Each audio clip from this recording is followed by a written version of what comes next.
So hello and welcome, आप सभी का स्वागत है सिविल एजुकेशन हब के ऑफिशियल यूट्यूब प्लेटफॉर्म पे। और आज की क्लास बहुत ही स्पेशल होने वाली है। अब ये स्पेशल क्यों होने वाली है, इसकी बहुत बड़ी वजह है।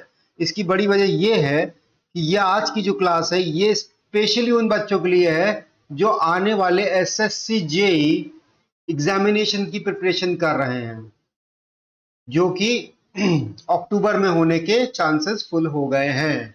सो इस सीरीज मैं ये सीरीज शुरू कर रहा हूं पूरी एक, जिसमें आपको क्या प्रोवाइड होंगे, एग्जाम रिलेटेड क्वेश्चंस प्रोवाइड होंगे, exam related important question provide होंगे और साथ में उनका एक्सप्लेनेशन भी मैं आपको दूंगा, ताकि अगर उस क्वेश्चन से रिलेटेड कोई कॉन्सेप्ट हो और वो कॉन्सेप्ट से रिलेटेड कोई क्वेश्चन अगर आ जाए, क्या आ जाए, कॉन्सेप्ट से रिलेटेड अगर कोई क्वेश्चन आपका आ जाए तो एग्जाम में आप क्वेश्चन की वजह से नहीं, सिर्फ कॉन्सेप्ट की वजह से जीत जाए। So before starting I would like to share that हमारा टेलीग्राम चैनल है सिविल एजुकेशन हब के नाम से, एंड लिंक इसका डिस्क्रिप्शन बॉक्स में भी है। आप वहां से उसको क्लिक करके उसको फॉलो जरूर करें, बिकॉज जितनी भी चीजें हैं इसकी पीडीएफ और जो भी आगे मैं चीजें शेयर करने वाला हूं, मैंने प्लान बहुत कुछ कर रखा है। सो जो भी चीजें मैं करूंगा सिर्फ इस चैनल पे, टेलीग्राम ग्रुप पे करूंगा। सो आप इसको ज्वाइन कर लीजिएगा। एंड आज के सेशन शुरू करेंगे, क्वेश्चन आंसर फॉर्मेट में है, बिल्कुल बहुत इजी फॉर्मेट है। And I will explain you everything that comes in the way. जो भी रास्ते में चीजें आएंगी वो एक्सप्लेन करते हुए हम लोग आगे बढ़ते रहेंगे। So coming to the first question of the day, ये पहला क्वेश्चन है। आप इस क्वेश्चन को एक बार पॉज करके देखिएगा, खुद से करने की कोशिश कीजिएगा। ये क्वेश्चन मैंने सेलेक्ट करके लिए हैं, ये ऐसा नहीं कि कोई भी क्वेश्चन उठा लिए गए हैं, ये बहुत ही रैंडमली सेलेक्ट किए गए क्वेश्चन, क्योंकि ये क्वेश्चन बार बार एसएससी जे की एग्जाम में किसी न किसी फॉर्म में रिपीट हो ही जाते हैं। तो इसलिए इन क्वेश्चन को इंक्लूड करना बहुत ही इंपॉर्टेंट हो गया था। ये कुछ 15 क्वेश्चन हैं और आज हम लोग डिस्कस करेंगे इनको एक बाय एक, ठीक है, एक एक करके डिस्कस करेंगे। इसमें क्वेश्चन में पूछ रहा है, what will be the depth of penetration of a plunger in wicket apparatus। Plunger की डेप्थ कितनी होगी पेनिट्रेशन की from the bottom of the wicket mould. देखिएगा, ध्यान दीजिएगा, इसमें कह रहा है from the bottom of the wicket mould when the cement paste is tested for standard consistency। देखिए स्टैंडर्ड कंसिस्टेंसी उसने कह दिया है, ठीक है। अब ये सब चीजें क्या है, उससे पहले हम ये बात करेंगे कि विकेट अपरेटस क्या चीज होती है। तो उसके एक्सप्लेनेशन को देने के लिए मैं आपके सामने एक छोटी सी पिक्चर लेके आया हूं। आप इस पिक्चर को ध्यान से देखिए, यही विकेट अपरेटस है। इसमें तीन प्रकार के टेस्ट होते हैं। पहला आपका स्टैंडर्ड कंसिस्टेंसी टेस्ट होता है, दूसरा आपका इनिशियल सेटिंग टाइम होता है, और तीसरा आपका फाइनल सेटिंग टाइम का टेस्ट हो जाता है। तीन टेस्ट इससे होते हैं सेम अपरेटस से। बस क्या है, नीडल चेंज करते हैं। ये पहले दो में तो नीडल यूज होती कितनी, 1 mm स्क्वायर की नीडल यूज होती है। और ये जो फाइनल सेटिंग टाइम है, इस पे आपका क्या यूज होता है, एनुलर कॉलम यूज होता है। क्या यूज होता है, एनुलर कॉलम। ये कितना होता है, ये लमसम 5 mm का होता है, ठीक है। तो एक कॉलम नुमा होता है। अब क्या चीज है, कैसे है, क्या टेस्ट है, मैं आपको बताता हूं। देखिए स्टैंडर्ड कंसिस्टेंसी टेस्ट में मैंने आपको बताया कि 1 स्क्वायर मीटर की नीडल यूज होती है। अब अगर आप इस पिक्चर को ध्यान से देखें तो आपको समझ में आएगा कि ये जो अपरेटस है, ये जो कंक्रीट का मोल्ड बनता है हमारा, ये देखिए, तो ये इसकी जो विड्थ होती है वो 80 mm होती है, जो हाइट होती है वो 40 mm होती है। अब आपको विड्थ से मतलब नहीं है, आपको मेजरली इसकी हाइट से मतलब है, जो कि 40 mm होती है। क्यों मतलब है, क्योंकि इसी हाइट के अंदर ये अगर मान लीजिए हमारा सैंड का पैट है, कंक्रीट का पैट है, जिसकी हाइट क्या है, 40 mm है, ठीक है। और यहीं से अगर नीडल अंदर जा रही है तो नीडल तो इसी में इंसर्ट करेगी ना, इसी के अंदर ही तो जाएगी। जितना अंदर जाएगी वो हमें बताना है।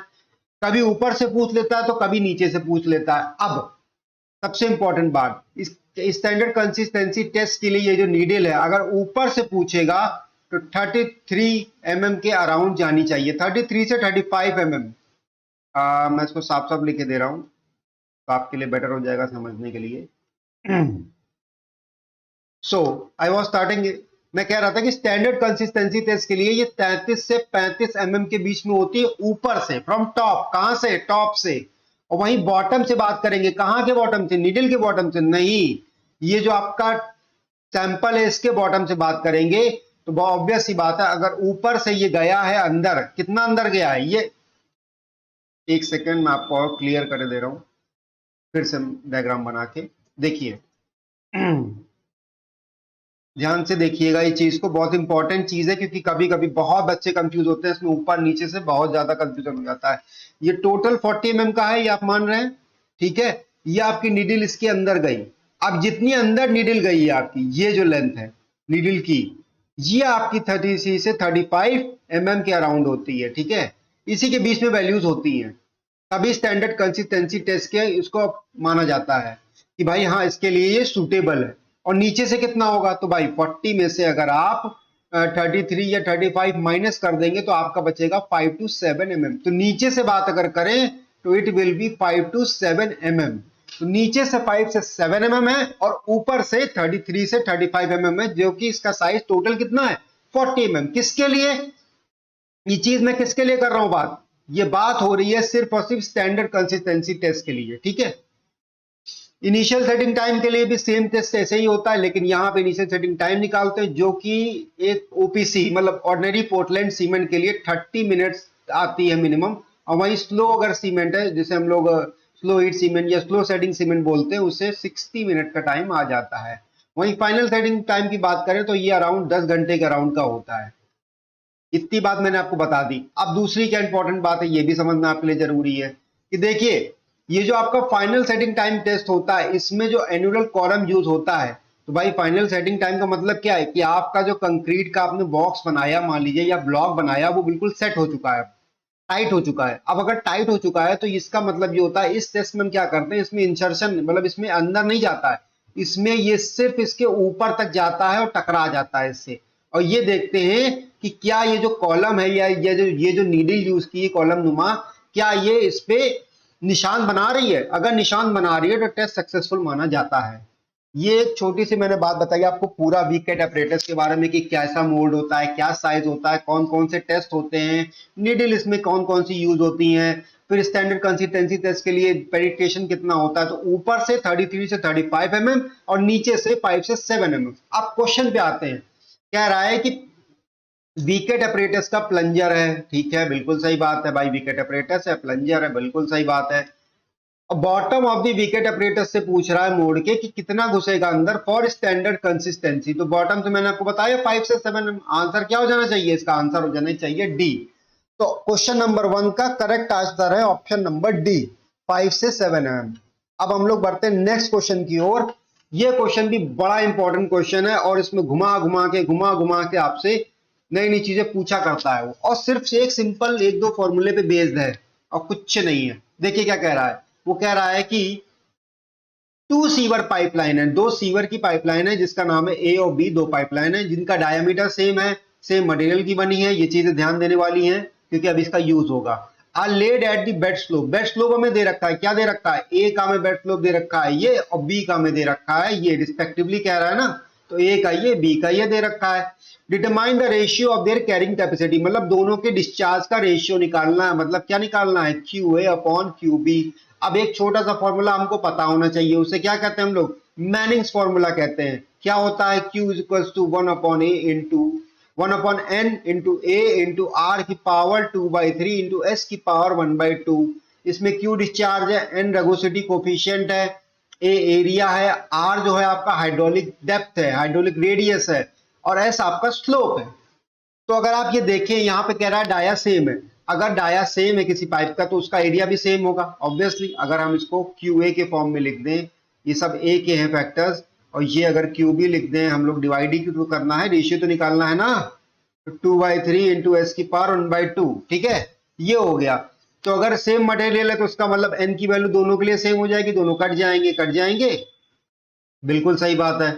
उसके बाद अगर सेम मटेरियल है, सेम डाया है तो एरिया भी सेम आएगा, बिल्कुल सही है। अब अच्छा आर क्या होता है, आर क्या होता है, एरिया अपॉन पेरीमीटर होता है ना, ये सही है, सबको पता होगा ये चीज। अगर आर हमारा hydraulic radius area upon perimeter है और डाया सेम है, तो ऑब्वियसली पेरीमीटर भी ए और बी और एरिया भी ए और बी दोनों का सेम आएगा, तो ये भैया आर भी हट जाएगा। इसका मतलब जो हमारा क्यू है, मतलब Q A upon Q B, वो क्या है, S A power 1/2 upon S B की पावर 1/2 के बराबर है। ये लोग डायरेक्टली भी कर सकते थे, लेकिन मैंने आपको काट के दिखाया बिकॉज आपके जो बच्चे नहीं इस चीज को समझते हैं उनको भी आसानी से समझ में आ जाए। अब आगे बात करते हैं, इसमें वैल्यूज डालते हैं। सिंपली क्या करना है, वैल्यूज डालना है। डालिए भाई, क्या दिया है, Q A upon Q B is equals to, S A की वैल्यू कितनी दी है, 1/225 अंडर रूट, क्योंकि 1/2 लगा है ना, तो यहाँ लिखेंगे under root of 1/225 whole upon 1/625। अब अगर इसको हम लोग सॉल्व करेंगे तो ये भाई 625 ऊपर चला जाएगा, ये नीचे चला जाएगा, दोनों का अंडर रूट हो जाएगा, तो ये आ जाएगा 25/15, बिकॉज इसका अंडर रूट होता है 25 और इसका होता है 15। इनको काटेंगे तो आएगा 5/3। आंसर हमारा आ गया क्या, 5/3। Option number B will be correct answer. अब इसमें क्या है, कभी स्लोप पूछ लेता है, कभी आर पूछ लेता है, कभी ए पूछ लेता है, कभी कुछ भी मतलब पूछ सकता है। एक और फॉर्मूला होता है चीजीज फॉर्मूला, ठीक है, इसको भी रट लीजिएगा, देख लीजिएगा, बिकॉज ये फॉर्मूला भी बहुत इंपॉर्टेंट है। इस फॉर्मूले पे भी कभी कभी क्वेश्चन पूछ लेता है कि भाई आर क्या है, एस पूछ लिया उसने, जैसे इसमें एस पूछा वैसे उसमें एस पूछ सकता है। तो ये दो फॉर्मूले आपके इंपॉर्टेंट है, आपको पता होने चाहिए, बिकॉज ये बहुत जगह काम आएंगे। ये आपके एफएम में भी काम आते हैं, ओसीएफ में भी काम आते हैं, एंड और भी फ्लूइड की जगह पे काम आते हैं। तो ये फॉर्मूले काफी इंपॉर्टेंट हो जाते हैं आपके लिए। बढ़ते हम लोग नेक्स्ट क्वेश्चन पे। इस क्वेश्चन को पॉज करिए 1 मिनट और इसको देखिए और फिर अपना आंसर लिखिए अपने मन में या फिर अपनी कॉपी में, and then we will discuss it. So I hope आप लोगों ने इसको देख लिया होगा और समझ लिया होगा और सॉल्व करने की कोशिश भी कर ली होगी अपनी तरफ से। अगर मैं इसकी बात करूं, इसमें भी एक बहुत बढ़िया कॉन्सेप्ट छुपा हुआ है। क्या कह रहा है, select the correct statement with respect to over reinforce concrete section. क्या बात कर रहा है ये, ओवर रिइंफोर्स कंक्रीट सेक्शन की बात कर रहा है, अंडर वर्किंग स्ट्रेस मेथड की बात कर रहा है। ठीक है, कोई बात नहीं, वर्किंग स्ट्रेस मेथड है, कोई बात नहीं, बढ़िया है। तो भैया सबसे बड़ी बात आपको पता होना चाहिए कि 3 प्रकार के सेक्शन होते हैं। एक बैलेंस सेक्शन होता है, एक अंडर इनफोर्स सेक्शन होता है ना अंडर इनफोर्स सेक्शन, और एक क्या होता है, ओवर इनफोर्स सेक्शन होता है। ठीक है भाई सर, 3 सेक्शन होते हैं, अच्छी बात है। अच्छा, तीनों की क्वालिटीज क्या है ये भी तो पता होना चाहिए। तो भाई बैलेंस सेक्शन में क्या होता है, अगर हम लोग बैलेंस सेक्शन की बात करें तो यहाँ पे X U is equal to X U limit हो जाता है। वहीं अगर हम अंडर इनफोर्स की बात करें तो यहाँ x U is less then x U limit हो जाता है। ठीक है, और वहीं ओवर इन्फोर्समेंट की बात करें तो यहाँ x U is greater than x U limit हो जाता है। ये 3 चीजें। अब इसमें सवाल ये उठता है कि सर एक्स यू लिमिट क्या चीज है फिर। अच्छा, अब ये लीजिए x U limit 3 grade of steel के लिए अलग अलग होती है। क्या होती है, रट लीजिएगा, 0.52D, 0.48D और 0.46D। किसके किसके लिए, ये होता है एफई 250 के लिए, ये एफई 415 के लिए, और ये होता है एफई 500 के लिए। तो ये चीज याद रखिएगा, मैंने आपको तीनों चीजें एक्सप्लेन कर दी। अब सवाल पे आते हैं। ओवर इन्फो कंक्रीट सेक्शन की बात कर रहा है, सारे स्टेटमेंट पढ़ते हैं और निकालने की कोशिश करते हैं। अब ये कह रहा था compressive stress in the steel reaches the allowable limit before the maximum tensile strength in the concrete reaches the allowable limit. अब छोटी सी बात मुझे बताइए, अगर ओवर इनफोर्स सेक्शन है, क्या कह रहा है कि भैया हम खुद कह रहा है कि ओवर इनफोर्स है। ओवर इनफोर्स का मतलब क्या, नाम से क्या समझ में आ रहा है कि रिइंफोर्समेंट जितनी जरूरत है उससे ज्यादा हमने दे दी है। ये देखिए, ये कोई इसका एक्सप्लेनेशन नहीं है, लेकिन ये याद करने का तरीका है। क्या है कि भाई ओवर कह रहा है तो मतलब हमने रिइंफोर्समेंट सरिया जो है किसी एक सेक्शन में ज्यादा लगा दी। अब ये बताइए, अगर किसी एक चीज में सरिया ज्यादा लगा दी जाएगी तो उसका क्या मतलब है, उसका मतलब ये है कि भाई सरिया नहीं टूटेगी, चाहे कंक्रीट में कुछ भी आ जाए, टूट फूट, यही तो है। तो अगर हम स्ट्रेस लगाएंगे तो सबसे पहले क्या टूटेगा, आप खुद सोचिए, बताइए। सबसे पहले कंक्रीट टूट जाएगा, क्योंकि सरिया तो हमने ओवर कर रखी है, सरिया में ब्रेकेज ही नहीं आएगा। तो इसका मतलब क्या है कि कंक्रीट पहले टूट जाएगी और बाद में सरिया टूटेगी। किसके केस में, ओवर इनफोर्स सेक्शन के केस में। अगर यही अंडर इनफोर्स होता तो उसका मतलब क्या था कि जितना रिइंफोर्समेंट रिक्वायर्ड है हमने उससे कम दिया है। तो इस अंडर इनफोर्स केस में इससे उल्टा हो जाता, क्या हो जाता भाई, सरिया पहले टूट जाती, कंक्रीट बाद में टूटती, यही तो होता। तो अब हम लोग ऑप्शन की तरफ जाते हैं जब हमने कॉन्सेप्ट सीख लिए हैं। तो कह रहा है compressive stress of steel reaches the allowable limit before. अब देखिए, कह रहा है स्टील का स्ट्रेस क्या पहले पहुंच जाएगा, मैंने क्या बताया, पहले क्या आएगा, कंक्रीट रीच करेगा, उसके बाद स्टील रीच करेगा, पहले कंक्रीट आएगा। ठीक है, तो ये ऑप्शन तो गलत हो गया। दूसरा ऑप्शन क्या है, tensile stress, tensile steel stress and maximum compressive stress in concrete simultaneously. एक साथ, साइमल्टेनियसली मतलब क्या होता है, एक साथ, क्या दोनों एक साथ रीच करेंगे, नहीं, बिल्कुल नहीं। उससे कह रहा था allowable limit stress, limiting stress is reach in the concrete before the steel reaches the limiting value. ये पॉइंट सही लग रहा है कि भैया कंक्रीट पहले हो जाएगा और स्टील जो है उसके बाद में होगा।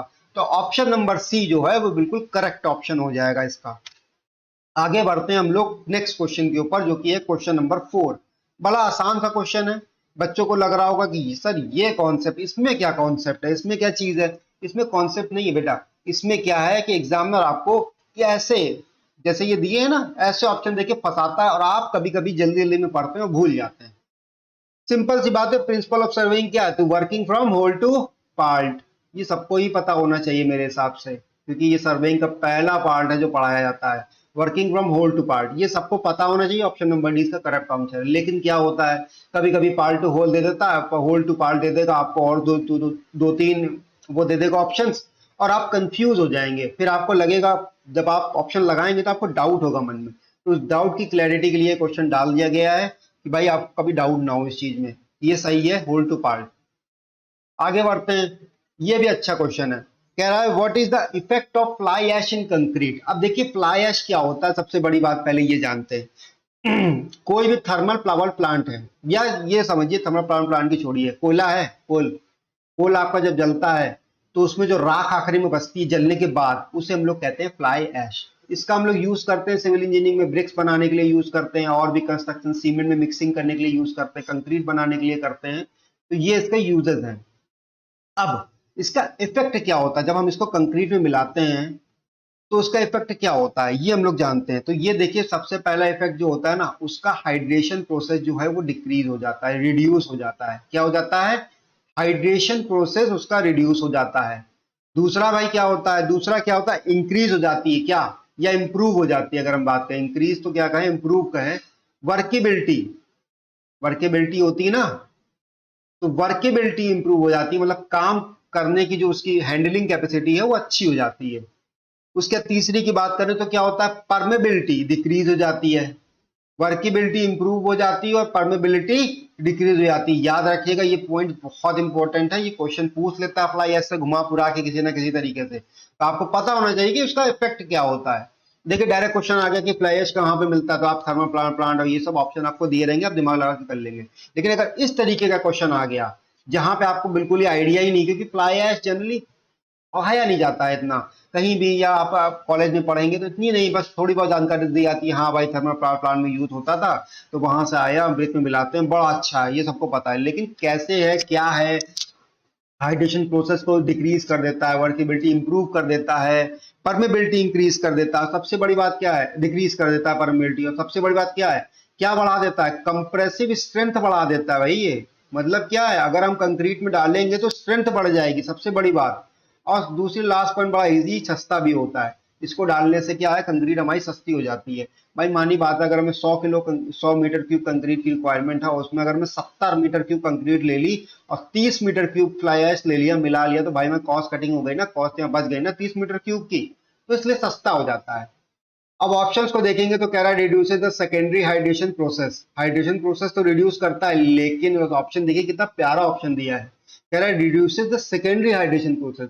क्या मैंने कहीं प्राइमरी सेकेंडरी की बात की, जब नहीं की तो ये ऑप्शन गलत हो जाना चाहिए आपका फिर, है ना। सेकेंडरी या प्राइमरी क्या है, सिर्फ हाइड्रेशन प्रोसेस को रिमूव रिड्यूस करता है। फिर कह रहा है increases the heat of hydration. भाई हाइड्रेशन को रिमूव करेगा तो हीट कैसे बढ़ जाएगी, ये भी गलत है। Amount increases the amount of air attainment. Air attainment कैसे बढ़ाएगा, जब परमिलिटी कम कर रहा है तो और फिर सी बात है एयर एंटेनमेंट नहीं बढ़ेगा, गलत है ये। फिर कह रहा है reduces the heat of hydration. हाँ बिल्कुल सही, जैसे हाइड्रेशन प्रोसेस अगर होगा, रिड्यूस होगा, तो हीट भी तो रिड्यूस होगी। तो ये ऑप्शन हमारा बिल्कुल सही हो जाएगा। अब आप देखिए, अगर आप कोई भी ऑप्शन पढ़ेंगे ना तो उसमें लगेगा कि यार ये भी सही है, ये भी सही है, ये भी सही है, लेकिन नहीं, अगर आपको ये पॉइंट्स पता होंगे और इनको यूज करना आता होगा तो आप ये आंसर बड़ी बड़ी इजीली निकाल लेंगे। लेकिन अगर आपको पॉइंट्स नहीं पता होंगे तो आप ये आंसर नहीं निकाल पाएंगे, आप फंस जाएंगे, या क्वेश्चन छोड़ देंगे, या गलत मार्क कराएंगे, वो सबसे खतरनाक है। क्योंकि गलत मार्क करेंगे तो क्या होगा, निगेटिव मार्किंग आएगी। नेक्स्ट क्वेश्चन पे आते हैं, पॉज करके इसको देखिएगा, इसका आंसर निकालने की कोशिश कीजिएगा। अच्छा क्वेश्चन है ये। कह रहा है कि सिंपल सी बात है, IS 456-2000 मतलब आरसीसी का क्वेश्चन है, the minimum grade of concrete to be use for plain cement concrete and reinforce concrete. मतलब पूछ रहा है कि पीसीसी के लिए और आरसीसी के लिए मिनिमम ग्रेड ऑफ कंक्रीट क्या होते हैं। अच्छा, एक और इसमें दे रखा है, वन का the concrete works expose directly along the sea coast, मतलब डायरेक्टली सी कोस्ट पे एक्सपोज किया गया है तो क्या होगा। तो इसके लिए एक छोटी सी टेबल है जो कि मैंने आपकी बुक से ही उठा ली है। कौन सी बुक से? कोर्ट से उठाई है। कहाँ से उठाई है? कोर्ट से। आप देख लीजिए इसको, सिंपल सी बात है। इसमें आपके क्या है, 4 या 5 प्रकार के आपके कंडीशंस आपको दे रखी हैं, ठीक है।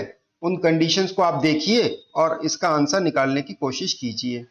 सिंपल सी बात है बहुत। तो चलो देखते हैं अब क्या है कंडीशंस। देखिए पहली क्या है, मिनिमम ग्रेड ऑफ कंक्रीट बात कर रहा है, ठीक है, सी कोस्ट पे। अगर भाई देखिए सी कोस्ट पे बात कर रहा है, expose directly along the sea coast, तो क्या होगा, यहाँ पे माइल्ड है, मॉडरेट है, सीवियर है, वेरी सीवियर, एक्सट्रीम है। एक्सट्रीम तो आपका टाइडल जोन में आ जाता है। ये जो वेरी सीवियर वाला है ना, इसमें क्या होता है, सी कोस्ट पे होता है अल्टरनेट वेटिंग एंड क्या कहते हैं, मतलब अल्टरनेट ड्राइंग एंड वेटिंग यहाँ पे होती रहती है। तो आप इसको पढ़िएगा, ठीक है। उसके सीवियर का केस जो आता है उसमें क्या होता है, अगर हम लोग देखें क्या होगा, बता सकता है कोई? तो उसमें सबसे बड़ी बात है, सीवियर जो केस होता है वो हमारा आता है सी कोस्ट पे, ठीक है। लेकिन डायरेक्टली वर्क एक्सपोज है तो वो मॉडरेट के केस में आएगा या मीडियम कैटेगरी में आएगा। तो देखिए अब यहाँ पे जो आपको ऑप्शंस हैं वो कंफ्यूजिंग हैं। आपको यहाँ मेंशन नहीं किया गया है कि मॉडरेट कैटेगरी में आएगा या सीवियर आएगा, लेकिन अगर आप बात करें तो सीवियर कैटेगरी का है ये। क्यों है? क्योंकि यहाँ पे कहा है कि अलोंग दी सी कोस्ट।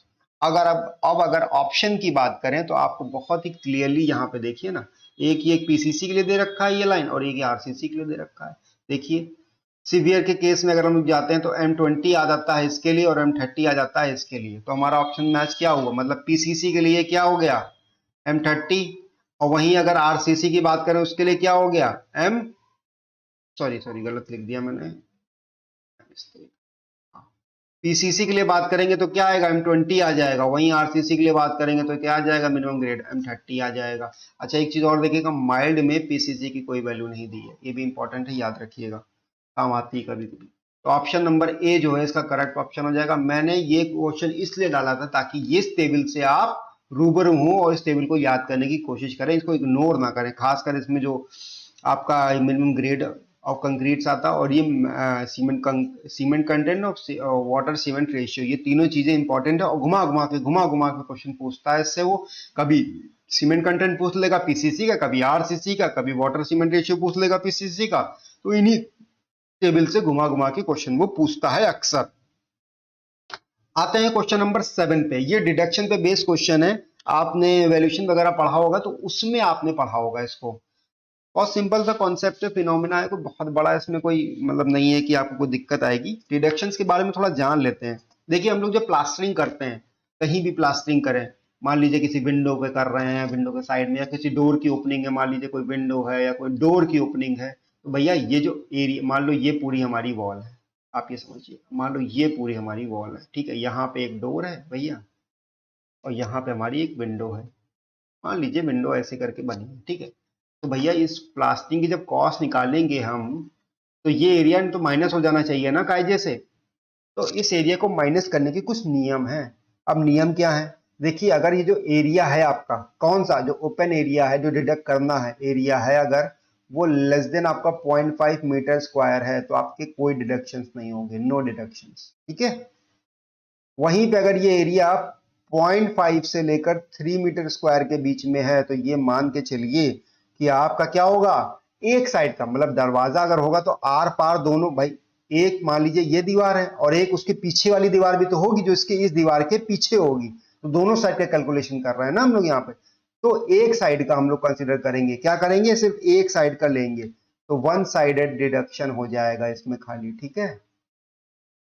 और वहीं अगर ग्रेटर देन 3 मीटर स्क्वायर होगा एरिया, एरिया ऑफ ओपनिंग, तो क्या होगा, बोथ साइडेड डिडक्शन हो जाएगा। यहाँ पे याद रखिएगा बोथ साइडेड हो जाएगा। तो बस आप क्वेश्चन को देख लीजिए, अगर आपको ये कॉन्सेप्ट पता होगा तो बड़ी आसानी से क्वेश्चन सॉल्व कर लेंगे। देखिए, no deduction is made in a quantity estimation for plastering work, no deduction is made in the quantity estimation of plastering work. No deduction की बात कर रहा है ये, किसमें नो डिडक्शन होता है, when area is less than 0.5 metre square for opening size up to, देखिए अप टू भी लिख दिया इसने, तो 0.5 मीटर स्क्वायर इसका आंसर हो जाएगा। ऑप्शन नंबर ए इसका करेक्ट ऑप्शन है, ठीक है। तो ये क्वेश्चन के लिए ये टेबल आपको याद होना इंपॉर्टेंट है, इसीलिए मैंने उसको डाला है यहाँ पे। मैंने कहा ना बहुत ही इंपॉर्टेंट तरीके के क्वेश्चन, सेलेक्टेड क्वेश्चन मैं आपके लिए लेके आया हूँ। ये कचरा लेके नहीं आया, क्योंकि देखिए क्या है, मेजरली क्या है, आप कहीं भी देखेंगे, मैं किसी की बुराई वो नहीं बता रहा हूँ। मेजरली क्या होता है कि लोग बिना एक्सपीरियंस के जब पढ़ाते हैं तो चीजें यही होती हैं, वो सिर्फ कंटेंट भरने पे फोकस करते हैं। मेरा फोकस कंटेंट भरने पे नहीं। मैं आपको 10 से 15 क्वेश्चन बताऊंगा, लेकिन वो क्वेश्चन इतने हेल्पफुल होंगे कि एग्जाम में मान के चलिए उन 10 क्वेश्चन में से 8 क्वेश्चन आपके रखे के रखे मिलेंगे। अगर वो डायरेक्टली क्वेश्चन नहीं मिलेंगे आपको तो उस कॉन्सेप्ट पे मिल जाएंगे, लेकिन मिलेगी कंफर्म है। सो आगे बढ़ते हैं क्वेश्चन नंबर 8 पे। If the quadrantal bearing of a line is this, whole circle bearing is equal to पूछ रहा है। ठीक है, बड़ा अच्छा क्वेश्चन पूछा है उसमें। अब आपको अगर नहीं पता है तो मैं आपको एक्सप्लेन करता हूं कि what is quadrantal bearing and what is whole circle bearing. देखिए अगर आप ये ड्रॉ करेंगे एक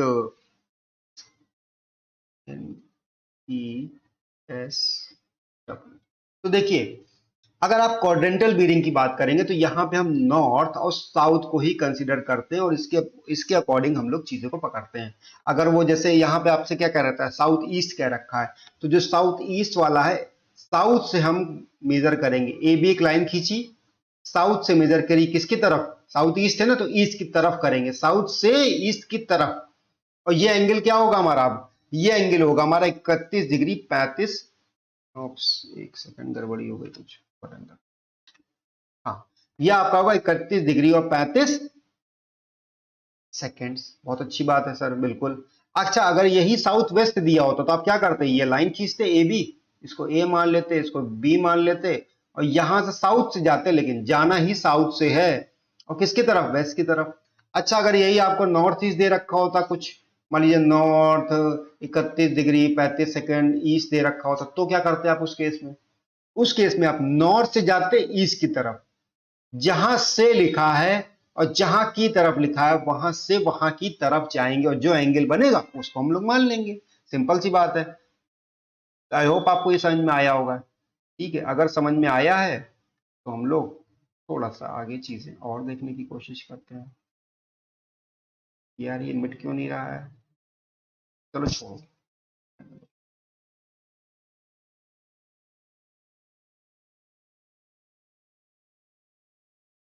एक सेकंड, कुछ कंफ्यूजन हो गया है। हाँ, सो अब हम लोग थोड़ा सा शुरुआत करते हैं। हाँ, ये चीज बढ़िया। देखिए क्या करते हैं कि एक हम लोग बना लेते हैं, इस पे ऐसे करके बना लिए, बहुत अच्छी बात है। अच्छा, नॉर्थ ईस्ट साउथ और वेस्ट, सिंपल है। देखिए आपको क्वेश्चन ऐसे ही करना है एग्जाम में, आराम से डायग्राम बना लीजिए, फट से कर दीजिए, 2 मिनट नहीं लगेगा मुश्किल से। ये भी लाइन खींच लिया आपने, ठीक है, साउथ ईस्ट बोल रहा है तो ये एंगल हमारा क्या 31 डिग्री 35 सेकेंड है। अब हमें क्या कह रहा है, होल सर्किल बेरिंग निकालनी है। अब इसके लिए आपको होल सर्किल समझना पड़ेगा क्या चीज होती है। देखिए होल सर्किल में भी सेम बनता है, वही north east south waist same बनता है, लेकिन यहां पे अब क्या है, कोई भी रीडिंग होगी, मान लीजिए उसने दिया आपको मान लीजिए 72 डिग्री एंड 35 सेकेंड्स, ठीक है, तो आप कोई भी रीडिंग है वो कहां से शुरू करेंगे, नॉर्थ से शुरू करेंगे और आगे इस तरफ बढ़ते रहेंगे, एंटी क्लॉकवाइज डायरेक्शन में आगे बढ़ते रहेंगे हम। तो यही इसका तरीका है, सिंपल सी बात है। शुरुआत यहाँ पे हमेशा नॉर्थ से होगी और इस तरीके से हम लोग चलते रहेंगे। जैसे 72 डिग्री कह रहा है तो ये यहाँ पे कहीं पे ऐसे लाइन खींचेगी और ये हो जाएगा 72 डिग्री और 35 सेकेंड्स। अब हम उसके लिए करना क्या पड़ेगा, सिंपल सी बात है, क्वाड्रेंटल बेरिंग में यहां से अगर हम यहां की निकाल लें तो वही तो होल सर्किल बेरिंग होगी।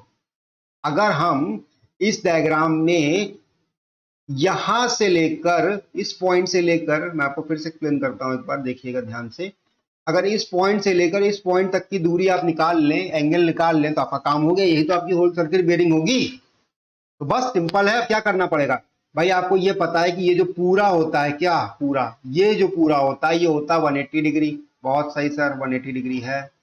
क्या घटा देंगे, इस पूरे में से अगर हम ये पोर्शन घटा दें, क्या 31 डिग्री 35 सेकेंड्स, तो हमारा जो बचा हुआ पोर्शन होगा वो यही तो होगा, ये वाला जो हम निकालना चाह रहे हैं। तो बस माइनस करेंगे, आंसर निकालेंगे, क्या आंसर आएगा अब आप ये बताइएगा। अपना कैलकुलेशन जब आप करेंगे तो आपको पता चलेगा कि इसका जो आंसर आ रहा है वो आ रहा है, भाई सीधी सी बात है, 180 में से 31 गया तो कितना बचा, 49, तो 149 डिग्री तो ऐसा ही हो गया। उसके 35 सेकंड और काटने हैं, तो मोटा मोटा ये समझिए बी ऑप्शन होगा, 148 डिग्री 25 सेकेंड्स। आगे बढ़ते हैं क्वेश्चन नंबर 9 की तरफ। क्वेश्चन नंबर 9 भी आपका बहुत ही इंपॉर्टेंट क्वेश्चन है। ये भी आपका कंक्रीट के ऊपर ही बेस्ड है, वर्केबिलिटी ऑफ कंक्रीट के ऊपर बेस्ड है। इसमें क्या है देखते हैं। According to IS 456 the slump के बारे में बात कर रहा है, and the minimum degree of workability of the concrete पूछ रहा है for heavily reinforced section like slab, beam, wall, columns. ठीक है, बस इतना आप ध्यान दीजिए। पढ़ने वाला सवाल में क्या है, स्लम्प के बारे में पूछ रहा है, बहुत अच्छी बात है। मीडियम डिग्री ऑफ वर्केबिलिटी के बारे में बात कर रहा है, ठीक है। अब हम लोग आगे देखेंगे क्या है। सबसे पहले समझेंगे स्लम्प क्या भला होती है। देखिए, स्लम्प एक हमारा टेस्ट होता है जो कि हम लोग करते हैं काहे के लिए, वर्केबिलिटी के लिए। वर्केबिलिटी किसी कंक्रीट की टेस्ट करने के लिए हम करते हैं स्लम्प टेस्ट, ठीक है। अब ये जो स्लम्प होता है, इसको स्लम्प कोन होता है। क्या होता है, कोन होता है। ये कोन मैं आपको एक रफ डायग्राम बना के दिखा रहा हूं, थोड़ा सा आप समझने की कोशिश कीजिएगा इसको। ये ऐसा कुछ कोन होता है, इसमें आगे यहाँ पे ओपनिंग होती है और नीचे प्लेट लगी होती है, बंद होता है, ठीक है। अब इस कोन के अंदर हम ऊपर से सीमेंट कह रहा हूं, कंक्रीट भरते हैं। इस कोन के डायमेंशंस की बात करूं तो ये ऊपर वाला जो डाया है ये 10 होता है, सॉरी 10 नहीं, 10 सेंटी, या आप ऐसे समझिए, मैं बताता हूँ। सेंटी में नहीं, mm में समझिए, बेटर रहेगा आपके लिए। हाँ, ये 100 mm होता है, ये 200 mm होता है नीचे वाला डाया। ये जो होता है, जो हाइट होती है वो 300 mm होती है। बस छोटी सी बात ये है। और जो इसके अंदर भरने के बाद हम इसको पीटते हैं 25 टाइम्स, लमसम ठोकते हैं, तो जो रॉड होती है वो भी 60 सेंटीमीटर के अराउंड की होती है, ठीक। रॉड इंपॉर्टेंट नहीं है, ये इसके डायमेंशन इंपॉर्टेंट है। अब बात करते हैं हम लोग की क्या चीज है। इसमें भरा हम लोगों ने, ठुकाई कर दी इसकी, आराम से इसको ठोक दिया ऊपर से 25 बार, ठीक। उसके बाद क्या होगा, हम लोग नापेंगे कि कितनी भाई गहराई पे आया है स्लम्प, ठीक है। बस यही होता है, ऊपर से गहराई नापते हैं। अब सवाल यह है कि इसमें कैसे होगा। तो देखिए, डिग्री ऑफ वर्केबिलिटी आपकी 5 प्रकार की होती है, वेरी लो, लो, मीडियम, हाई और वेरी हाई। ये 5 प्रकार की, और इन 5 प्रकार के लिए आपका स्लम्प दिया है mm में, इतना होना चाहिए। ये आपके IS कोड ने रिकमेंड किया है। अब यहाँ पे आप गौर करेंगे कि आपको वेरी लो और वेरी हाई के लिए नहीं दे रखा है। क्यों नहीं दे रखा है, तो इसका सवाल आपको वर्केबिलिटी के नाम से पता चलेगा।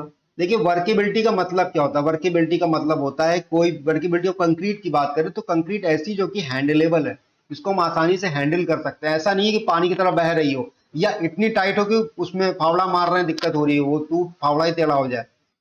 तो दोनों चीज को में ध्यान रखना है। तो अगर ये वेरी लो वर्केबिलिटी होगी, मतलब क्या होगा कि इसको हैंडल करना, उसका बहाव जो है वो आसान नहीं होगा, मतलब गीली नहीं होगी, बहुत टाइट होगी। अगर वो बहुत टाइट होगी तो ऑब्वियस सी बात है क्या होगा, उस पर हमें काम करना मुश्किल हो जाएगा। और वही सेम केस अगर वेरी हाई वर्केबिलिटी की बात करें, तो वेरी हाई वर्केबिलिटी मतलब कि बहती हुई कंक्रीट, अगर बहती हुई हो तो उसको काम करना बड़ा मुश्किल उसमें भी हो जाएगा। भाई हम संभालते रहेंगे, माली पकड़ते रहेंगे कि कहाँ गया। तो इस केस में, इन दोनों केसेस में वर्केबिलिटी की वैल्यू नहीं दी होती। ये बात बहुत अच्छी चीज है, आपको याद होनी चाहिए, क्योंकि एग्जाम में पूछ लेता है कि किस किस चीजों में नहीं होती है वर्केबिलिटी। तो यहाँ पे नहीं होती, इसकी कोई वैल्यू नहीं मानते हम लोग। अब होती किसकी है, तो लो, मीडियम और हाई, तीन की होती है। बड़ी आसान वैल्यूज है, 25 से 75, 50 से 100, 75 से 100, सॉरी गलत बोल दिया, 25 से 75, ये 50 से 100 के बीच में होती है। आप ये मान के चलिए, ये वैल्यू ना मानिए, ठीक है। 25 से 75, 50 से 100, 100 से 150, ये तीन वैल्यूज हमारे पास होती हैं। अब काहे के लिए पूछ रहा था हमसे वो, मीडियम डिग्री ऑफ वर्केबिलिटी की, तो मीडियम का ये है, इसके लिए हम लोग निकालेंगे कितना होगा, 50 to 100 mm। Option number D will be the right answer. 9 का डी ऑप्शन हो जाएगा, ठीक है। ऐसे निकालते हैं सवाल। लेकिन इसके लिए क्या है, इसके लिए आपको सारे के सारे कॉन्सेप्ट पता होने चाहिए। कॉन्सेप्ट नहीं पता है तो आप लोग क्लासेस फॉलो करिए, सारी क्लासेस सारे कॉन्सेप्ट्स में एक एक करके पढ़ा रहा हूं। मैंने SSD पढ़ाया है, अभी GI पढ़ाया है, तो आप उसको ज्वाइन करते रहिए। रोज आपको एक नया कॉन्सेप्ट मिलेगा। कॉन्सेप्ट आपके अच्छे होंगे तभी आप आगे क्वेश्चन के ऊपर वर्कआउट कर पाएंगे, वरना रट्टाफिकेशन से सिलेक्शन नहीं होता है, चाहे जितनी जान लगा दीजिए। रट्टाफिकेशन से आपका 50% पेपर बड़ी आसानी से सॉल्व हो जाएगा, लेकिन इसके ऊपर आप हिला नहीं पाओगे पेपर को, क्योंकि जो स्पीड एक्यूरेसी चाहिए होती है वो रट्टाफिकेशन से नहीं आती है, वो आती है कॉन्सेप्ट लर्निंग से। कॉन्सेप्ट पता होगा तभी आप वो एक्यूरेसी और वही स्पीड से काम कर पाएंगे। तो 4 वैल्यू बदल दी ना, तो वही आपका रट्टाफिकेशन वाला क्वेश्चन गलत हो जाएगा। तो इस चीज को ध्यान रखिए, कॉन्सेप्ट सीखने पे फोकस करिए, ना कि रट्टाफिकेशन। आगे बढ़ते हैं क्वेश्चन नंबर 10 पे, ये भी बड़ा अच्छा क्वेश्चन है। Which of the following compounds of the cement is responsible for early strength. मतलब सीमेंट के कुछ कंपाउंड्स होते हैं, आपको पता है 4 कंपाउंड्स होते हैं जिन्हें हम लोग क्या कहते हैं, बोक्स कंपाउंड भी कहते हैं। बी, ठीक है, इन्हें हम क्या कहते हैं, बोक्स कंपाउंड भी कहते हैं। अब ये 4 क्या होते हैं, देखिए एक तो होता है C3S जिसे हम लोग एलाइड भी कहते हैं, ठीक है। एक होता है C2S जिसे हम लोग बेलाइट भी कहते हैं, बिलाइट भी कहते हैं, बेलाइट बिलाइट कुछ भी बोल लीजिए। एक होता है C3A जिसे हम लोग क्या कहते हैं, सी लाइट भी कहते हैं। तो ABC हो गए। उसके बाद बता C4AF, इसमें आखिरी में F लगा है ना, तो क्या होगा, फेलाइट होगा। ऐसे याद करने का तरीका होता है। अब ये क्या है और कितने कितने परसेंटेज होते हैं, ये भी इंपॉर्टेंट है। तो अगर हम एलाइट की बात करें, मतलब C3S की बात करें, तो ये 30 से 50% के बीच में होना चाहिए। किसमें होना चाहिए, सीमेंट में होना चाहिए, क्लिंकर में होना चाहिए। जब सीमेंट बनती है तो सीमेंट इन 4 कंपाउंड से मिलकर बनती है, इन्हें ही बोक्स कंपाउंड कहते हैं। तो सीमेंट में होना चाहिए। इसको नहीं पता है, ये पूरा कॉन्सेप्ट है, मान के चलिए, ठीक है, इसके बाहर का नहीं है कुछ। तो C3S elite, C2S belite, C3A Celite, C4AF पेलाइट, ठीक। ये चारों बोक्स कंपाउंड होते हैं और ये किसमें प्रेजेंट होते हैं, सीमेंट में प्रेजेंट होते हैं। जब आप सीमेंट पढ़ेंगे तो ये 4 चीजें आपको मिलेंगी। उसके बाद C2S आपका कितना होता है, ये 20 से लेकर आपका 45% के बीच में होता है, ठीक है सर। अच्छा, C3A कितना होता है, ये 8 से 12 ही परसेंट होता है। और ये C4AF ये 6 से 10% के बीच में वैरी कर जाता है। तो ये मैंने आपको इसके परसेंटेज बता दिए, इसके नाम बता दिए, इसका पूरा कोडिंग भी बता दी, ताकि एलाइट बेलाइट सेलाइट फेलाइट बोलते हैं, भूल जाते हैं लोग कभी कभी। ABC तो याद रखता है, इसका भूल जाते हैं। तो ये F से आप याद रखिएगा, फेलाइट हो जाएगा ये। बोक्स कंपाउंड इनका नाम है। आप पूछ रहा which of the cement compound early strength, देखिए तो बहुत छोटी सी बात है, आप ये समझिएगा कि जो आपकी अर्ली स्ट्रेंथ आती है वो 2 चीजों से आती है, सॉरी एक चीज से आती है, वो होती है C3S से आती है। वहीं आपकी C2S से क्या आती है, मैं फिर से साफ साफ लिखने की कोशिश करता हूं इसको, ताकि आपको समझ में आ जाए और आप इसके नोट्स बनाने में आपको आसानी हो जाए। तो देखिएगा, जो आपका C3S है ना, वो काहे के लिए काम आता है, वो आता है अर्ली स्ट्रेंथ के लिए, ठीक है। C2S जो होता है वो क्या आता है, वो आपका बाद की स्ट्रेंथ के लिए आता है, ठीक है, लेट स्ट्रेंथ के लिए होता है ये। बहुत अच्छी बात है। अब C3A ये भी इंपॉर्टेंट है। ये फ्लैश सेट मतलब क्या होता है, फ्लैश सेट मतलब क्या, तुरंत सीमेंट आप में डाला, मतलब आपने ये कंपाउंड, अगर ये कंपाउंड एक्टिवेट हो गया तो ये तुरंत सीमेंट को ड्राई करेगा। आपने देखा है ना, सीमेंट आप जब भी बिछाते हैं तो 10 मिनट के अंदर ही सीमेंट के ऊपर एक हल्की सी लेयर देखने में मिलती है, जिससे देखने में लगता है, अगर वर्केबिलिटी अच्छी है सीमेंट की, कि भाई वो सीमेंट जो है सेट हो गई है, हल्की हल्की छूने पे भी लगता है टाइट हो गई है, वो होता है फ्लैश सेट। अगर ये कंपाउंड हम बढ़ा देते हैं C3A तो और जल्दी सेटिंग हो जाती है, सेटिंग टाइम और कम हो जाता है इसका।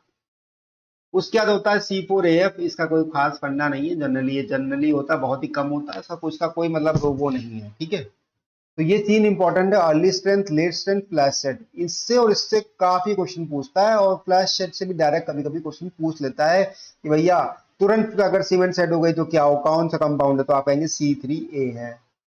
तो ऑप्शन नंबर इसका क्या होना चाहिए, अर्ली स्ट्रेंथ की बात कर रहा है तो C3A, C3A की C3S, अरे यार ऑप्शन ही गलत लिखे हैं, ये होगा C2S, C3A ये होगा C3S, ठीक है। C3S क्या होगा, अर्ली स्ट्रेंथ के लिए रिस्पॉन्सिबल होगा। आते हैं क्वेश्चन नंबर 11 पे। भैया ये भी बड़ा इंपॉर्टेंट क्वेश्चन है, एग्जामिनेशन में आता है, घुमा फिरा के वो पूछता है आपसे और आप आंसर नहीं दे पाते हैं। देखिए इस क्वेश्चन को समझने के लिए मैं आपको बता रहा हूं क्या कह रहा है, क्लासिफाई द फॉलोइंग पोल्यूटेंट। आपको पोल्यूटेंट्स क्लासिफाई करने की, कौन से प्राइमरी पोल्यूटेंट है इनमें से और कौन से सेकेंडरी पोल्यूटेंट है। तो आपकी जानकारी के लिए मैं बता दूं कि सेकेंडरी, सॉरी, जो आपके प्राइमरी पोल्यूटेंट होते हैं वो जनरली क्या होता है, फर्स्ट स्टेज पे बने हुए पोल्यूटेंट होते हैं, जो पहली बार बने हैं, या फिर कह सकते हैं कि अगर प्राइमरी लेवल पे काम करते हैं। जैसे प्राइमरी पोल्यूटेंट की अगर हम बात करें तो उसमें क्या क्या आता है, आपका आता है कार्बन मोनोऑक्साइड आ जाता है, बहुत अच्छी बात है। पार्टिकुलेट मैटर भी इसी में आ जाता है। अच्छा, नाइट्रोजन के ऑक्साइड्स भी इसी में आ जाते हैं। किसके आ जाते हैं, नाइट्रोजन के ऑक्साइड्स भी इसी में आ जाते हैं, ठीक है सर। NO भी आ जाता है, NOx कहते हैं उसे कायदे से, क्योंकि कोई भी ऑक्साइड हो, NO3 भी हो सकता है, NO2 भी हो सकता है, कुछ भी हो सकता है। उसके बाद क्या आता है, देखिए कार्बन मोनोऑक्साइड हो गया आपका, पीएम हो गया, ठीक, और सल्फर डाइऑक्साइड भूल ही गया था मैं, सल्फर डाइऑक्साइड भी आता है। उसके सेकेंडरी में आपका क्या क्या आता है, देखिए ओजोन तो आएगा ही, मानी बात है, पैन भी आएगा, आपको पता ही होगा, फोटोकेमिकल स्मॉग भी आता है, और हाइड्रोकार्बन्स आपके आते हैं प्राइमरी में, ठीक है, याद रखिएगा हाइड्रोकार्बन्स आपके प्राइमरी में आते हैं, और इसमें एरोसॉल वगैरह भी इसी में आ जाता है, ठीक है।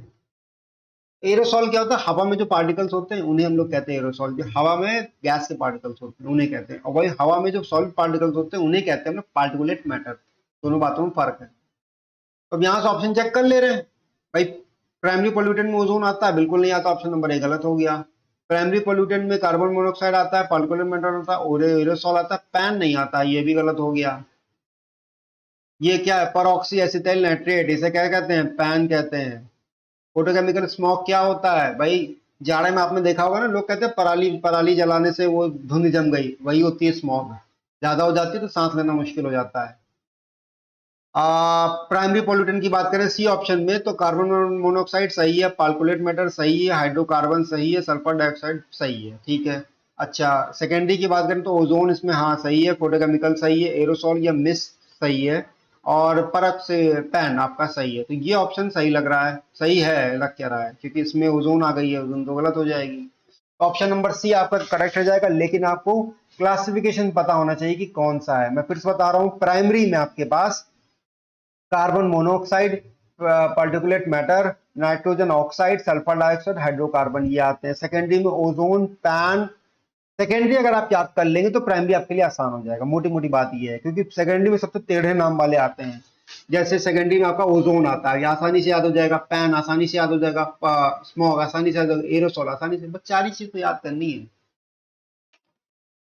उसके बाद अब आप, ये क्वेश्चन आता है, ये पता होगा बच्चों को, बच्चों को लग रहा होगा कि ये क्वेश्चन कैसा डाल दिया, अरे मजाक है। मजाक है, सही कह रहे हैं आप बिल्कुल। Saturated unit weight of soil is the ratio of, saturated unit weight मतलब गामा सैचुरेटेड जो होता है वो क्या होता है, इज द रेशियो किसका होता है, बता सकता है कोई? It is the ratio of bulk unit weight of the soil when it is fully saturated. भाई बिल्कुल सही कह रहा है कि गामा बल्क होगा क्या, गामा बल्क का फॉर्मूला क्या होता है, देखिए G plus S E gamma W upon 1 + E, यही तो फॉर्मूला होता है गामा बल्क का, ठीक है। अब गामा सैचुरेटेड में क्या होता है, सैचुरेशन में हम लोग क्या बात करते हैं कि एस की वैल्यू 100% है, मतलब एस की वैल्यू 1 है, मानते हैं ना ये हम लोग। अगर एस की वैल्यू यहाँ 1 डाल देंगे तो क्या बन जाएगा, गामा सैचुरेटेड बन जाएगा, देखते हैं क्या है। तो G प्लस एस 1 अगर तो E हो जाएगा into gamma W upon 1 + E, यही तो फॉर्मूला बन रहा है। तो गामा सैचुरेटेड क्या होगा, bulk unit weight of the soil होगा जब फुल्ली सैचुरेटेड होगी। Option number A he correct है। बाकी ऑप्शन भी पढ़ते हैं एक बार समझने के लिए कि कैसे ऑप्शन दे सकता है वो। Saturated bulk unit weight of the soil to the total void, total void तो होता ही नहीं नीचे, तो भैया ये 1 + E है ना, तो ये तो गलत हो गया। Total volume of the saturated bulk, total volume से डिवाइड ही नहीं करते भाई, ऊपर तो बल्क यूनिट वेट होता है। और वैसे भी अगर सैचुरेशन की बात करेंगे तो हो जाता है volume of water upon volume of whites, वो चीजें अलग हो जाती हैं, वो डिग्री ऑफ सैचुरेशन कहलाता है। यहाँ क्या पूछ रहा है, saturated bulk, saturated unit weight की बात कर रहा है, तो ये ऑप्शन भी आपका गलत हो जाएगा। वही टोटल वॉइड्स, ये भी गलत हो जाएगा। तो ऑप्शन नंबर ए आपका करेक्ट ऑप्शन है, इस चीज को याद रखिएगा। कैसे निकाला मैंने आपको ये भी बता दिया। अब हम लोग बात करते हैं टाइप ऑफ सॉइल। ये भैया क्वेश्चन बहुत घुमाता है बच्चों को कभी कभी, क्योंकि इसमें आनी टेढ़ी सॉइल कुछ पूछ लिया उसने, नाम से कंफ्यूज हो गए, नहीं पढ़ा है, भूल गए। देखिए कह रहा the soil transported and deposited by river और स्ट्रीम, ध्यान रखिएगा रिवर और ट्रांसपोर्ट की गई है रिवर या स्ट्रीम से, तो आपको ये बात पता होनी चाहिए कि रिवर या स्ट्रीम से अगर ट्रांसपोर्ट की गई है तो वो सॉइल का नाम होगा अल्लूवियल सॉइल। वही एयरलाइन सॉइल जो होती है वो एयर से ट्रांसपोर्ट की जाती है, चाहे से की जाती है, एयर से। लैकोस्ट्रीम की बात करें तो वो लेक्स के बेड में डिपॉजिट हो जाती हैं। वही मरीन की बात करें तो मरीन से नाम ही समझे हमारा, सी या ओशन के बेड में हो जाती हैं, ठीक है। एक और सॉइल आती है जिसे कहते हैं ग्लेशियल सॉइल। ये क्या होती है, ये आइस या ग्लेशियर से हो जाती है ट्रांसपोर्ट। और बाकी ऐसी कोई है नहीं। पीट एंड मक आती है, पीट एंड मक तो आपकी ऑर्गेनिक सॉइल में कंसिडर हो जाती है, ठीक है, तो उसकी इंपॉर्टेंट नहीं है इतनी। लेकिन हाँ ये सॉइल आपको पता होनी चाहिए, क्योंकि एसएससी जे में इससे क्वेश्चन जरूर आ सकते हैं, बाकियों के तो नहीं कर सकते। So the option number B is the correct option. Question number 13 का ऑप्शन नंबर बी है। बढ़ते हैं क्वेश्चन नंबर 14 की तरफ। ये भी बड़ा इंपॉर्टेंट क्वेश्चन है आपका, ये वाइडनिंग से रिलेटेड क्वेश्चन है, और आपका वाइडनिंग, एक्स्ट्रा वाइडनिंग और ये ई जो आपका वैल्यू होती है ना सुपर एलिवेशन, उस पे भी यहाँ अप्लाई होता है चीजें, तो इसको ध्यान देना बड़ा इंपॉर्टेंट है। देखते हैं क्या है। ठीक है, कह रहा है कि भाई what is the mechanical extra widening. सीधे डायरेक्ट क्वेश्चन पूछ रहा है कि भैया मैकेनिकल एक्स्ट्रा वाइडनिंग बता दो हमको। 2 लेन का हाईवे पेवेंट है और विथ जो उसकी 7 मीटर है, हॉरिजॉन्टल कर्व रेडियस जो है वो 250 मीटर है, और longest wheel base expected to be 5 metre with a design speed of 70 kilometre. इतनी नॉलेज दे दी हमको।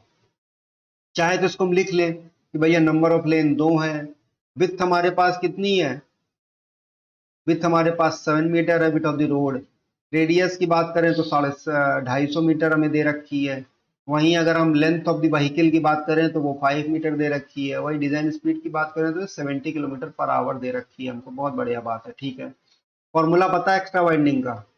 तो एक्स्ट्रा वाइडनिंग का फॉर्मूला दो फॉर्मूले से कंपेयर होके मतलब मिल के बनता है। एक होती है साइकोलॉजिकल, ठीक है, साइकोलॉजिकल, और दूसरी होती है क्या, mechanical.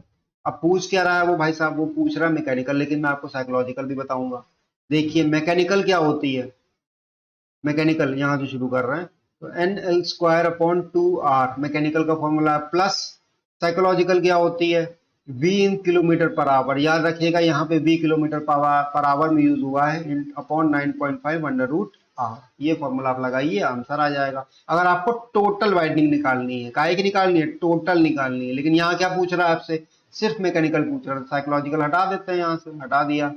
N L square upon 2 R, ये जैसे ही आप डालेंगे एन, एल क्या दिया है 5, 5 5 जा 25, मतलब सॉरी 5 का स्क्वायर अपॉन 2 इंटू आर। हमें क्या देखा है, आर क्या है, रेडियस 250। देख लो सॉल्व करके, 2 इंटू 25 अपॉन 2 इंटू 250। काटिए इसको, 25 10 बार जाएगा, 2 से 2 कट जाएगा, आंसर क्या आना चाहिए, 0.1 मीटर आना चाहिए। मीटर में ही आ रहा है, मीटर में ही आ रहा है। देख लो भैया, ऑप्शन नंबर सी इसका करेक्ट ऑप्शन हो जाएगा। तो इस तरीके से ये क्वेश्चन सॉल्व करने वाला था, और अच्छा क्वेश्चन था, क्योंकि इसमें साइकोलॉजिकल नहीं पूछा था। साइकोलॉजिकल पूछ लेगा तो आपको इसको कंबाइन करना पड़ेगा। अच्छा, एक और चीज है, मैं आपको अभी बता रहा था कि सुपर एलिवेशन से रिलेटेड, तो भैया कभी कभी टोटल एक्स्ट्रा वाइडनिंग के साथ एलिवेशन पूछ लेते, सुपर एलिवेशन पूछ लेता, तो वहां पे हम क्या करते हैं, जो ई आता है हमारा सुपर एलिवेशन, उसी में हम एक्स्ट्रा वाइडनिंग जोड़ते हैं। याद रखिएगा, वो total width of the road निकल के आता है, जिसमें एलिवेशन भी होता है और वाइडनिंग भी यूज होती है। सॉरी, ये ऐसे नहीं होगा, मान के चलिए, एक मिनट। हाँ हाँ, जो एक्स्ट्रा वाइडनिंग आपकी आती है, एक मिनट, ये जो होता है आपका, ये जब आप ये एच निकालते हैं, एच डी कुछ भी कह सकते हैं इसे, तो ये क्या होता है, डब्ल्यू इंटू ई। यहाँ डब्ल्यू क्या है, विथ होती है। अब ये जो विथ होती है, इसमें हम क्या ऐड कर देते हैं, एक्स्ट्रा वाइडनिंग। कभी कभी जब उस सवाल में हमको दिया रहता है तो हम एक्स्ट्रा वाइडनिंग ऐड करते हैं, फिर ई से मल्टीप्लाई करते हैं, तब ये हाइट हम लोग निकाल पाते हैं। इसको याद रखिएगा, पूछ लेता है कभी। हालांकि एसएससीजे में नहीं पूछता है, लेकिन अब चेंजिंग पैटर्न के साथ कुछ भी पूछ सकता है, कोई भरोसा नहीं उसका। बहुत चेंज कर दिया है पैटर्न्स एंड थिंग्स। क्वेश्चन का लेवल बहुत अच्छा पूछने लगा और टाइम कम पड़ता है, सच्चाई यही है। अब बात करते हैं, ये आज का लास्ट क्वेश्चन है, ठीक है, तो आज इसको देखते हैं। बहुत अच्छा क्वेश्चन है, आपको समझ में आएगा। The following are the some errors, ये कुछ एरर्स हैं associated with the total station work survey. Total station survey work से रिलेटेड है, बढ़िया बात है। ये कुछ एरर्स के दिए हैं, जैसे क्या, वर्टिकल कॉलिमेशन एरर दे रखा है, सेंटरिंग एरर दे रखा है, फिर हॉरिजॉन्टल कॉलिमेशन एरर दे रखा है, एक्सेंट्रिसिटी एरर दे रखा है। अब हमें इन्हें कैटेगराइज करना है, मतलब क्या करना है, कैटेगरी में डालना है। किस किस कैटेगरी में डालना है, कौन सा भाई टेम्परेरी एडजस्टमेंट है और कौन सा हमारा परमानेंट एडजस्टमेंट के अंदर आता है। पहले तो इसके लिए आपको पता होना चाहिए कि टेम्परेरी एडजस्टमेंट्स क्या होते हैं और परमानेंट क्या होते हैं। तो टेम्परेरी, जो कि टेम्परेरी किए जाते हैं, जहां जहां स्टेशन चेंज होता है वहां वहां फिर से हमें करना पड़ता है। परमानेंट वो एडजस्टमेंट्स होते हैं जो एक बार अगर हमने मशीन में कर दिया तो उसके बाद हमें टोटल स्टेशन में उसको हाथ नहीं लगाना पड़ता है। उस काम के लिए, एक पर्टिकुलर काम की बात कर रहे हैं, ठीक है। अब देखिए, टेम्परेरी एडजस्टमेंट जो आपके होते हैं, इसमें आपका क्या क्या आता है भाई। टेम्परेरी क्या, आप किसी भी, दिमाग लगाइए ना, आप किसी भी स्टेशन पे जाएंगे सबसे पहले क्या है, सेंटरिंग करनी पड़ेगी, तो सेंटरिंग आ जाएगा। और दूसरे पे जाएंगे तो क्या, फिर से करनी पड़ेगी ना। ऐसा तो नहीं है कि एक पे कर दिया तो काम चल जाएगा आपका, नहीं चलेगा। अच्छा, दूसरा क्या, लेवलिंग भी तो करनी पड़ेगी, करनी पड़ेगी। भाई एक बार लेवल कर लिया, मान लीजिए वहां ग्राउंड अलग प्रकार का है, तो आपको लेवलिंग फिर से करनी पड़ेगी। जब आप स्टेशन सेट करेंगे, नया इंस्ट्रूमेंट नए स्टेशन पे सेट करेंगे, तो सेंटरिंग एंड लेवलिंग आपको करनी पड़ेगी। तो ये दो तो टेम्परेरी में आ गए। अब बाकी क्या है, परमानेंट में क्या क्या आते हैं? तो भैया ये जो आप कॉलिमेशन एरर है, चाहे वो हॉरिजॉन्टल हो चाहे वर्टिकल हो, कोई भी कॉलिमेशन है तो वो लेंथ से रिलेटेड है। मोटा मोटा समझिए, लेंथ से रिलेटेड है। अगर लेंथ से रिलेटेड है तो क्या होगा, वो एक बार करना पड़ेगा, एक बार सेट हो जाएगा, बात खत्म। एक्सेंट्रिसिटी एरर जो होता है वो क्या है, वो भी परमानेंट एरर में आता है, एक ही बार करना पड़ता है, उसके बाद नहीं करना पड़ता है। तो ये आपके कुछ एरर्स हैं। अब आप ऑप्शन देख लीजिए। ऑप्शन नंबर ए क्या कर रहा है, टी टेम्परेरी में, वर्टिकल कॉलिमेशन टेम्परेरी में आता, बिल्कुल नहीं आता, ऑप्शन नंबर ए गलत हो गया। उसके बाद सी सेंटरिंग आता, बिल्कुल सही। हॉरिजॉन्टल कॉलिमेशन आता नहीं, ये नहीं आता है, तो भैया ये भी गलत हो गया आपका। अब बचता है आपका ऑप्शन नंबर सी और ऑप्शन नंबर डी। देखते हैं सी में क्या है। भाई सी में दिया eccentricity error, horizontal column, horizontal नहीं है, एक्सेंट्रिसिटी दोनों नहीं आते हैं, तो ये भी गलत हो गया। ऑप्शन नंबर डी में ये सेंटरिंग एरर दे रखा, तो ये तो सही है। और पी की बात करें परमानेंट में, तो क्या दे रहा है, वर्टिकल कॉलिमेशन, हॉरिजॉन्टल कॉलिमेशन, एक्सटेंसिटी, ये तीनों सही है। तो ये ऑप्शन नंबर डी आपका सही ऑप्शन हो जाएगा। अब ये कैसे पता चलेगा आपको, ये तभी पता चल पाएगा जब आपको ये कॉन्सेप्ट पता होगा। ठीक है, तो अब आज के क्वेश्चन यही खत्म करते हैं। कल मैं आपके लिए फिर एक 15 क्वेश्चन का सेट लेके आऊंगा, जो कि कॉन्सेप्ट बेस्ड होगा और आपके एग्जाम में आपको हेल्प करेगा। और यस, आपको हेल्प करेगा। और अगर आपको किसी को भी जैसे नॉन टेक के लिए मटेरियल चाहिए हो, नॉन टेक के लिए अगर आपको रिक्वायरमेंट हो वीडियोस की, चीज़ों की, क्वेश्चंस की, तो मैं आपको नॉन टेक के लिए भी हेल्प कर सकता हूँ, बशर्ते आपको कमेंट करके बताना पड़ेगा। बिकॉज अभी तो मैं कम फिलहाल तो नया चैनल है, तो मैंने इस पे सिर्फ टेक्निकल की बातें करने का सोचा है। लेकिन अगर आपकी रिक्वायरमेंट होगी, आप डिमांड करेंगे, तो मैं आपको नॉन टेक का भी मटेरियल प्रोवाइड करूंगा, जिसमें क्वेश्चंस के सेट, क्वेश्चन की फॉर्म में करूंगा। बिकॉज वो आपको समझने में भी आसानी होगी, एंड बहुत कम टाइम में हम लोग बहुत ज्यादा कॉन्सेप्ट समझ सकते हैं अलग अलग।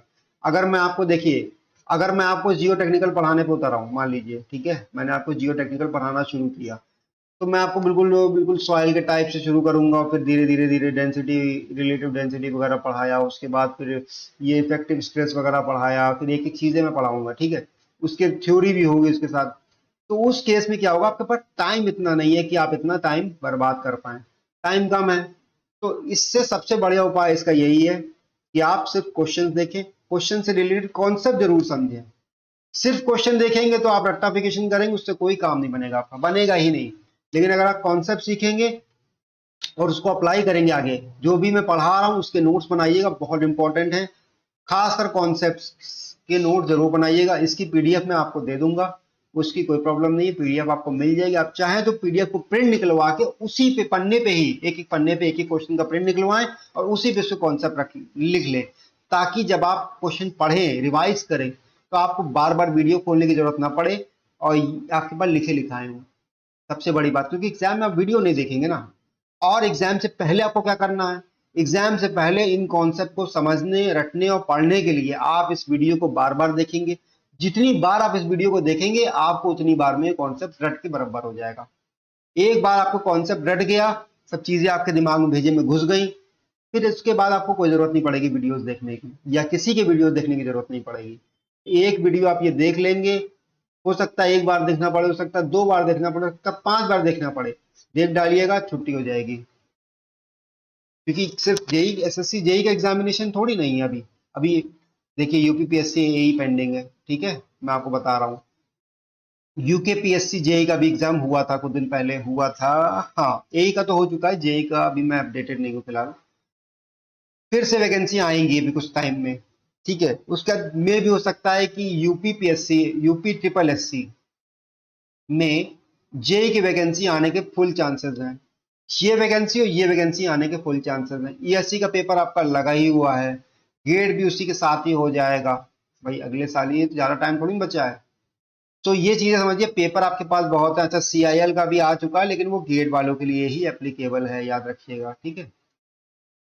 सो पेपर में आपको अपडेट करता रहूंगा। फिलहाल ये आप चैनल आपके लिए एक सिविल इंजीनियरिंग का वन स्टॉप सोल्यूशन बनाने का मेरा प्रयास है, कि आप इस चैनल पे आएं और सीखें, फिर आगे बढ़ें अपनी लाइफ में और चीजें करें। 10 चैनल और 10 चीजें आपको देखने की जरूरत ना पड़े, ये मेरा मोटो है। बाकी आप देखते ही, आपकी मर्जी है ऑब्वियसली, लेकिन मेरा मोटो यही है कि आपको अच्छे से अच्छा मटेरियल सप्लाई कर सकूं, अच्छी से अच्छी चीजें दे सकूं, ताकि आपको इधर उधर पूरा कहीं इधर उधर भटकने की जरूरत ना पड़े, आप सीधे एक जगह आए और आपका काम वहां बन जाए।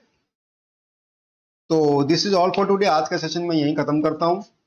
आई होप आपको मेरी बातें लेंदी जरूर लगी होंगी, लेकिन अच्छी लगी होंगी और आपको हेल्प करेंगी आपके एग्जामिनेशन में, क्योंकि मेरा मकसद ही यही है कि बातें लंबी हो जाएं, कॉन्सेप्ट लंबे हो जाएं, लेकिन टाइम वीडियो का ज्यादा हो जाए वो चलेगा, लेकिन आपकी हेल्प होनी चाहिए, आपको उससे फायदा मिलना चाहिए। अब ये जो क्वेश्चन मैंने आपको कराए हैं ये आपको रिवाइज करने पड़ेंगे, वीडियो आप एक बार फिर से या 2 बार देखिएगा, आपका रिवीजन हो जाएगा।